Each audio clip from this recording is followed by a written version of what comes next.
လေကျမစုပေးမလို့ဒါပဲရိုက်လိုက်ပါဦး ဒါမဲ့ကျမမေးရရှိသေးတယ်အဲ့ဒါကိုမေးတာကိုလေဖြေတဲ့သူရမှာအဲ့စု ဖြေနိုင်တဲ့လူရ ဟုတ်တယ်စုပေးမလို့ ဖြေမယ်ဖြေမယ် ဖြေပါလားဖြေမယ်သိကြရနော် သိကြပါလေ အခုလေမေဈေးရပြန်လာတာမဟုတ်ဝယ်လာတယ်ဘသူစားမလဲ သမီးစားမယ်သမီး သမီးစားမလား ဟုတ်ပဲ ဟုတ်ပြီအဲ့ဆိုရင်မေကဒိန်ငင်လဲဝယ်လာသေးတယ်ဒိန်ငင်ဘယ်သူတောက်မလဲ သမီးစားမယ်သမီး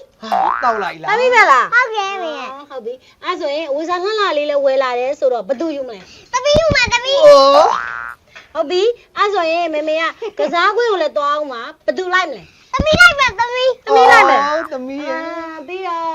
ရုပ်ရှင်အောင်လည်းတွားအောင်ပါဗျာအဲ့ဒါဘသူကြည့်ခြင်းလဲ သမီးကြည့်ချင်တယ်သမီး သမီးကြည့်ခြင်းလဲ ဟုတ်တယ်မေ ဟောအဲ့ဒါဆိုရင်အခုလေမေကတပြက်စီးနဲ့ခေါ်ပြားလဲယူလာတယ်ဘသူတန်ရှင်းလှုပ်ချင်လဲ ဖေဖေကလည်းဖြေလိုက်ပါဦးသမီးတယောက်လည်းဖြေနေမောနေပြီ အော်အိမ်တန်ရှင်းလောက်ကြမှာငါလားလို့တုံတုံရဲ့လှုပ်ချလိုက်ပြန်ပြီဟာ